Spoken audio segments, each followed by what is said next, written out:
Persian Gulf, March 2026. 16 days into what military planners are already calling the most complex naval confrontation since World War II. And somewhere beneath the surface of those contested waters, something is moving faster than any torpedo the United States Navy has ever faced in combat. Not a missile, not a drone, a weapon that travels underwater at speeds that break the basic rules of physics, wrapped in a bubble of gas that lets it ignore friction entirely. Iran calls it their secret deterrent. Western analysts call it a potential fleet killer. And right now, with U.S. carrier strike groups operating in the most dangerous stretch of ocean on Earth, the question isn't whether Iran would use it. The question is, have they already tried? Stay with me. Because what's unfolding in the Persian Gulf right now is unlike anything this generation has ever seen, and the weapon at the center of it could change naval warfare forever. Let's start with what we know for certain. Because in a conflict, this fast-moving, grounding ourselves in verified facts matters. On February 28th, 2026, the United States military launched Operation Epic Fury. According to official releases from U.S. Central Command, this was a coordinated strike operation targeting Iranian military infrastructure. U.S. and Israeli forces began hitting targets across Iran, and within days, the region was fundamentally transformed. The USS Abraham Lincoln, a Nimitz-class aircraft carrier, was confirmed by CENTCOM to be actively supporting Operation Epic Fury as of March 4th, 2026. The USS Gerald R. Ford, the world's largest aircraft carrier, transited the Suez Canal on March 5th, moving toward the theater. These are not routine deployments. Two carrier strike groups operating in the same zone represents an extraordinary concentration of American naval power. By March 8th, CENTCOM issued an official safety warning to civilians in Iran. By March 11th, they were warning civilians to avoid ports being used by Iranian forces. That second warning is significant. It signals the U.S. military was actively tracking Iranian naval movements and anticipated operations in those locations. And the economic indicators tell you everything you need to know about the stakes. Bloomberg reported that oil smashed through $100 a barrel in the second week of the conflict alone. Iran threatened $200 oil. The Strait of Hormuz, a narrow choke point through which roughly 20% of the world's traded oil passes every single day, became the single most contested body of water on the planet. Maersk, the Danish shipping giant, rerouted its vessels entirely around the Cape of Good Hope, rather than risk the approach through the Gulf. Formula One canceled its Bahrain and Saudi Arabia races. Economists worldwide began revising growth forecasts downward.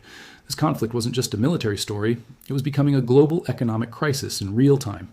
And then came the weapons nobody was talking about. Fox News reported in mid-March 2026 that Iran had deployed what they described as explosive suicide skiffs, small, fast watercraft disguised as fishing boats, in the Strait of Hormuz. This is a documented tactic, and it's a serious one. Small, fast, and nearly impossible to distinguish from civilian traffic until it's almost too late. But that's the visible deterrent, the conventional threat, the one that naval commanders have war-gamed for decades. What defense analysts began quietly discussing in the second week of March was something entirely different, something that Iran had been developing since at least the early 2000s. A weapon built around a concept so radical that when Russia first demonstrated a working version in the 1970s, Western engineers refused to believe the performance data was real. Supercavitation. Let me explain what that means, because it's the foundation of everything else in this story. When a conventional torpedo moves through water, it fights the water every single meter of its journey. Water is roughly 800 times denser than air, which is why even the fastest conventional torpedoes in the U.S. arsenal max out at around 55 to 60 knots underwater. That's impressive, but it's limited by the fundamental physics of drag. There's no engineering around it. The water pushes back, always. Supercavitation sidesteps that problem entirely. The concept works like this. A supercavitating weapon uses a specially shaped nose cone and rocket propulsion to generate a continuous bubble of water vapor, technically called a supercavity, around the entire body of the torpedo. The weapon is essentially traveling through air inside the water. Because the torpedo is only making contact with water at its nose tip and at the rear stabilizer surfaces, drag is reduced by roughly 70% compared to a conventional torpedo. The result is speeds that seem physically impossible. The Soviet Union, and later Russia, developed the Shkval torpedo using exactly this principle. Analysis drawn from declassified documents and publicly available technical literature describes the Shkval achieving speeds of approximately 200 knots underwater. For context, that's roughly 230 miles per hour beneath the surface of the ocean. A U.S. Navy destroyer traveling at its top speed would cover the same distance in about 10 minutes that a Shkval covers in under 90 seconds. At those speeds, existing torpedo defense systems, the decoys, the countermeasures, the evasive maneuvers that carrier strike groups train for constantly are effectively useless. There simply isn't enough time to react. Now, Iran. In 2006, Iranian state media announced the successful test of what they called the Hoot torpedo, a name meaning whale in Persian. Iranian officials at the time described it as traveling at speeds of approximately 100 meters per second underwater, which translates to roughly 200 knots. They released footage claiming to show the weapon in action. Western analysts were divided. Some dismissed the claims outright as propaganda designed for domestic consumption.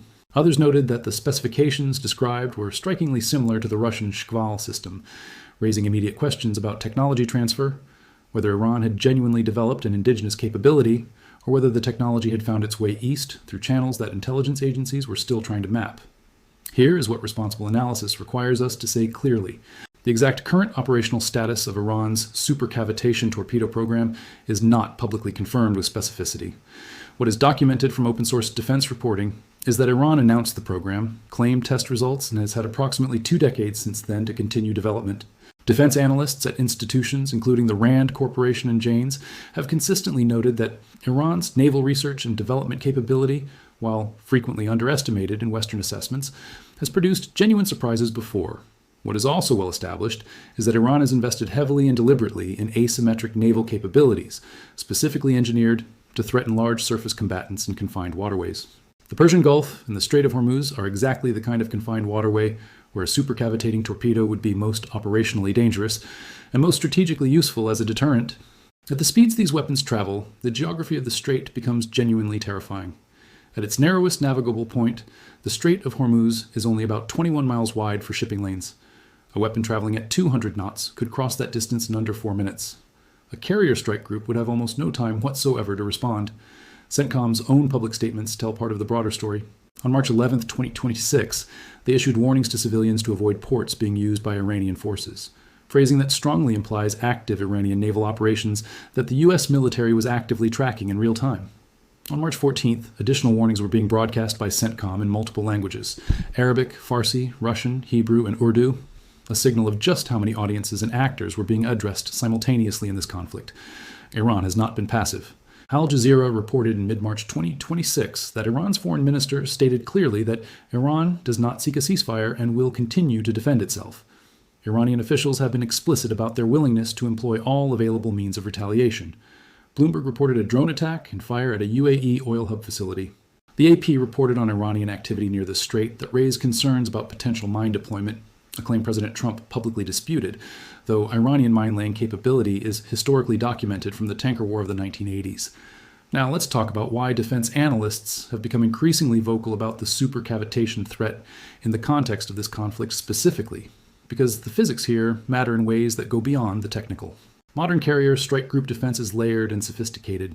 You have Aegis radar systems, standard missiles for aerial threats, close-in weapon systems for last resort defense, and torpedo defense systems including the AN/SLQ-25 Nixie, a tow decoy designed to lure incoming torpedoes away from the hull. These systems work well against the threats they were specifically designed to counter. The fundamental problem with supercavitation is that it compresses the decision cycle to near zero. A conventional torpedo launched from a submarine might give a carrier 6 to 10 minutes of reaction time at typical engagement ranges in the Gulf. That sounds short, but it's enough time for countermeasures to deploy, for the ship to begin evasive maneuvers, for defensive systems to sequence through their activation procedures. A weapon traveling at 200 knots from 3 miles away gives you less than 55 seconds.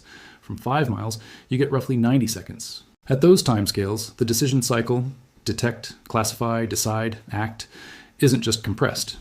In many realistic scenarios, it is simply eliminated. The weapon arrives before the human decision chain can complete. This is why supercavitation represents a qualitatively different category of threat, rather than simply a faster version of an existing one. It doesn't try to be stealthier or more maneuverable. It makes existing defensive architecture inadequate, not by defeating it, but by moving so fast that time itself becomes the decisive factor. The U.S. Navy is aware of this challenge. Congressional testimony and defense procurement discussions over the past decade have flagged supercavitation as a technology gap requiring serious investment in countermeasure development. How far that work has progressed is, appropriately, not publicly disclosed. Now, pull back from the technical details and look at the strategic landscape, because it shapes everything about what comes next. Iran, according to Bloomberg's reporting drawing on Iranian-American scholar Vali Nasser, appears to believe that time is on its side. The strategic logic is that a prolonged conflict reshapes Washington's political calculus. strengthens Iranian nationalism domestically, and tests the cohesion of the American-led coalition in ways that a short, decisive conflict would not. Iranian leadership appears to have made a decision that an early ceasefire serves their interests less than continued pressure. That calculation, right or wrong, means Iran has real strategic incentives to demonstrate the credibility of its deterrent. Every time Iran activates a capability that forces the U.S. to respond, recalculate, or redistribute assets, it earns strategic points regardless of the tactical outcome on any given day. That's the logic of asymmetric warfare, and it's a logic Iran has been refining for 4 decades. Meanwhile, President Trump has called publicly on allies worldwide to send warships to help keep the Strait of Hormuz open, a direct acknowledgement that the burden of securing that waterway cannot rest on American assets alone. The New York Times reported that India's annual remittances passing through the Gulf, estimated at $50 billion, are now at serious risk.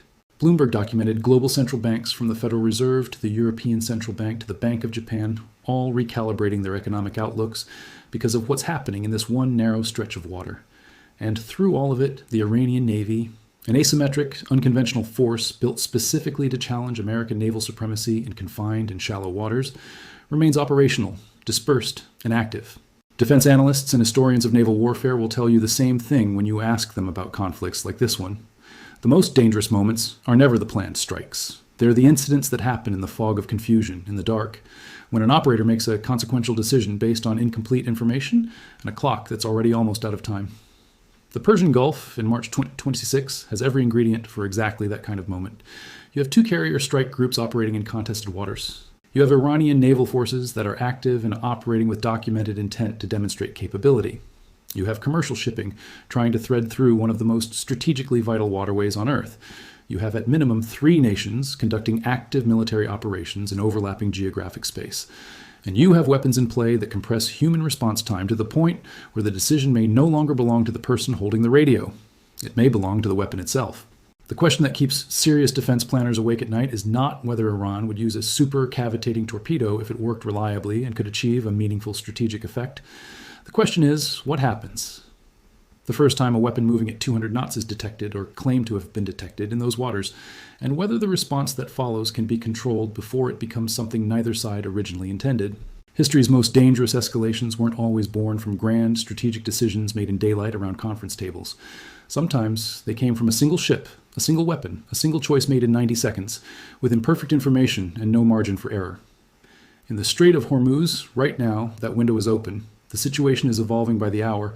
What we can say with confidence is this. The U.S. Navy is operating in an environment where Iranian asymmetric capabilities, including documented supercavitation technology claims going back nearly 20 years, represent a genuine and under-discussed tactical challenge. The conflict that launched on February 28, 2026, is now in its 3rd week with no ceasefire on the horizon. The economic consequences are already global, with oil above $100 a barrel and shipping routes being rerouted around entire continents. And beneath the surface of that contested strait, physics has already taken sides, because a weapon that eliminates reaction time doesn't care about carrier tonnage, alliance structures, or diplomatic cables. It just moves. And in 90 seconds, the world changes.